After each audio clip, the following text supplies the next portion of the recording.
नमस्कार, लोकमत हिंदी में आप सभी का स्वागत है। मैं हूं प्रतीक्षा कुकरेती आपके साथ।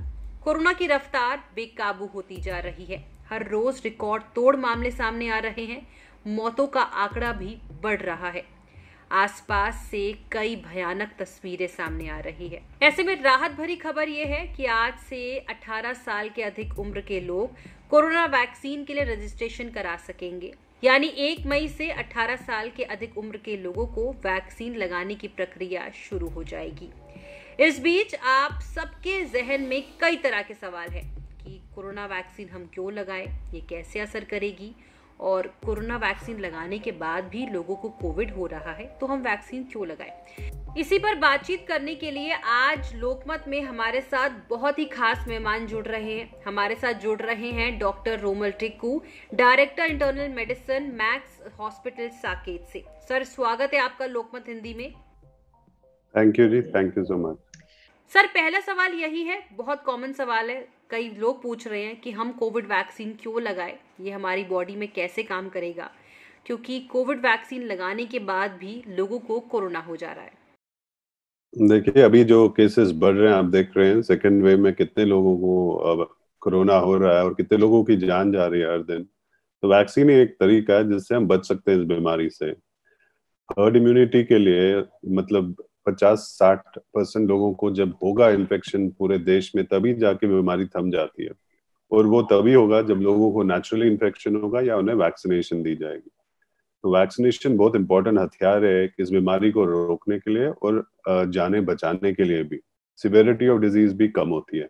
अब जिन लोगों में वैक्सीन लगी है उन्हें भी हो सकता है कोरोना, मगर उनको माइल्ड होता है। यूजुअली 90% केसेस माइल्ड होते हैं, सीवियर नहीं होते हैं, हॉस्पिटलाइजेशन की जरूरत नहीं पड़ती है। बट ये सब तब होता है जब सेकेंड डोज भी आपको लग चुका और कम से कम 2 हफ्ते हो गए हों सेकेंड डोज से। बट अगर आपको एक ही डोज मिला है और ज्यादा टाइम नहीं हुआ है तो आप वाल्नरेबल है, आपको हो सकता है कोविड। थोड़ी बहुत प्रोटेक्शन आपको मिलती है बट उतनी ज्यादा नहीं मिलती है कि आपको सीवियर डिजीज ना हो या आपको हॉस्पिटलाइजेशन की जरूरत ना पड़े। बट जब हम मेजोरिटी लोगों को करेंगे वैक्सीनेट धीरे धीरे अगले 2-5-6 महीने में, तो फिर तो धीरे धीरे सभी प्रोटेक्ट हो जाएंगे, क्योंकि 2 शॉट सबको लग जाएंगे। अभी बहुत लोगों को 2 शॉट्स लगे नहीं है, एक ही डोज लगी है। तो 2 डोज के बाद काफी ज्यादा प्रोटेक्शन होती है। जिन लोगों में हमने देखा है 2 डोज लगने के बाद भी जिन्हें कोविड हुआ है, उनकी डिजीज मेजोरिटी केसेस में माइल्ड होती है। सो जान तो बचा रही है वैक्सीन, और यही काम होता है वैक्सीन का। वैक्सीन का लगाने का ये मतलब नहीं है कि 100% गारंटी है कि किसी को कोविड नहीं होगा। कोई भी वैक्सीन इतनी 100% एफिकेशियस नहीं होती है। बीमारी फिर भी हो सकती है मगर सिवियरिटी उसकी बहुत कम होती है। सारी वैक्सीन जो भी इंडिया में अभी अवेलेबल हैं, 2 वैक्सीन, वो ट्राइड एंड टेस्टेड हैं, साइंटिफिक एविडेंस है, सेफ हैं, एफिकेशियस हैं। जितने करोड़ों लोगों को लग चुकी है अभी, उन्हें कोई मेजर प्रॉब्लम नहीं हुई, डॉक्टरों को लगी है। तो जितनी जल्दी हो सके अगले 6 महीने में सब लोगों को वैक्सीन लगा लेनी चाहिए। सर, ये सवाल भी लोग जानना चाहते हैं कि अगर वो कोरोना वैक्सीन की पहली डोज ले लेते हैं तो उसके बाद अगर उनको कोविड हो जाता है तो दूसरी डोज वो कब लगाए। देखिए, जब वो रिकवर कर जाएं, 10-15 दिन का तो होता ही है कोविड का पूरा टाइम, जब वो रिकवरी में होते हैं, जिन्हें जब एक्यूट डिजीज होती है, उसके 1 महीने के बाद कम से कम उन्हें लगा दें। कोरोना वैक्सीन लगाने से पहले सर क्या प्रिकॉशंस लेने चाहिए, क्या डाइट हमें लेनी चाहिए। कोई खास प्रिकॉशंस नहीं लेने होते हैं। आप अगर सुबह जा रहे हो वैक्सीनेशन के लिए तो आप अपना ब्रेकफास्ट ठीक से कर लीजिए जी। हाइड्रेटेड होने चाहिए, ठीक से पानी वानी पी लीजिए। अगर आपको डायबिटीज है, ब्लड प्रेशर है, हार्ट डिजीज है, तो आप अपनी दवाइयाँ टाइम पे ले लें। और खास कुछ करने की जरूरत नहीं है। वहां पर तो ऑब्जर्वेशन होती है आधे घंटे तक जब आपको वैक्सीन लगती है। फिर घर आके भी आपको 1-2 दिन रेस्ट कर लेना चाहिए। बाकी साइड इफेक्ट्स हो सकते हैं, वो हर वैक्सीन के होते हैं। बुखार, थोड़ा सा सर दर्द, बदन दर्द, तो उसके लिए सिम्टोमेटिक ट्रीटमेंट होती है। सर, वैक्सीन लगाने के बाद लोगों को एलर्जी हो रही है, बुखार हो रहा है, तो उसके लिए क्या करना चाहिए, मेडिसिन लेनी चाहिए। हाँ जी, ले सकते हैं। पैरासिटामोल ले सकते हैं, एंटी एलर्जिक टैबलेट्स ले सकते हैं। पहले से ही लेने की जरूरत नहीं है, बट जब उन्हें ऐसा कुछ हो, बुखार, सर दर्द, बदन दर्द, या जहाँ पे इंजेक्शन लगा हो वहां दर्द हो, रैशेज हो, तो एंटी एलर्जिक पैरासिटामोल टैबलेट्स ले सकते हैं। यूजुअली 2-3 दिन तक लास्ट करते हैं, बट उससे ज्यादा हो तो फिर डॉक्टर से बात कर लेनी चाहिए। जी सर, वैक्सीनेशन के दौरान, उससे पहले, उसके बाद क्या डाइट में हमें कुछ चेंजेस करने चाहिए। नहीं, नॉर्मल डाइट जो आप पहले से लेते आ रहे हैं वही लेना चाहिए, कुछ स्पेशल नहीं है, बट स्किप नहीं करना चाहिए डाइट, ठीक से खाना पीना चाहिए, पानी खूब पी लेना चाहिए। स्पेशल कुछ करने की जरूरत नहीं है, बट ऐसा नहीं, नॉर्मल डाइट जो आप पहले से लेते आ रहे हैं वही लेना चाहिए, कुछ स्पेशल नहीं है, बट स्किप नहीं करना चाहिए डाइट, ठीक से खाना पीना चाहिए, पानी खूब पी लेना चाहिए। स्पेशल कुछ करने की जरूरत नहीं है, बट ऐसा जो रूटीन में आप जैसे कर रहे हो वैसे ही करना चाहिए। जी सर, कोरोना के न्यू वेरिएंट ने काफी तबाही मचा दी है। ऐसे में लोगों के जहन में ये भी सवाल है कि क्या नए वेरिएंट पर ये वैक्सीन कारगर है?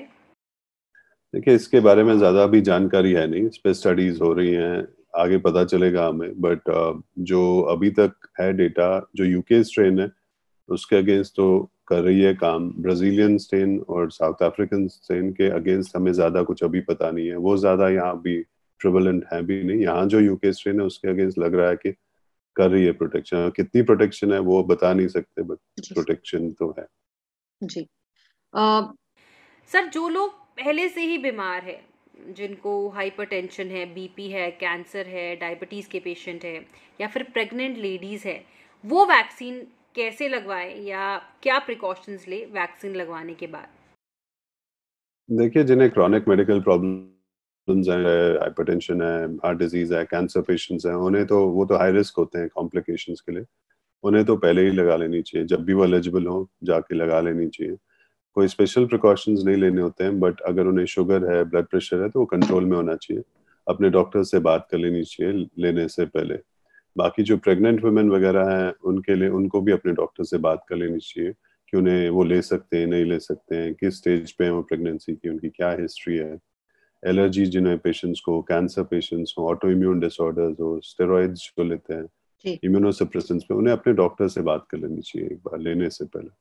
जी सर, लड़कियों के जहन में बहुत सारा सवाल है ये कि कोरोना वैक्सीन का हमारी मेंस्ट्रुअल साइकिल पर असर पड़ेगा क्या? ऐसा कुछ इन्फॉर्मेशन है या कोई ऐसा इफेक्ट है वैक्सीन का मेंस्ट्रुअल साइकिल पर?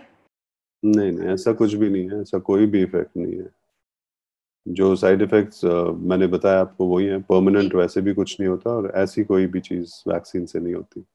जी सर, इसी के साथ कोरोना के केसेस लगातार बढ़ रहे हैं, लोगों को डबल मास्क पहनने की सलाह दी जा रही है। ऐसे में आप क्या लोगों को बोलना चाहेंगे, क्या अपील करेंगे, घर पर कैसे एहतियात बरतें?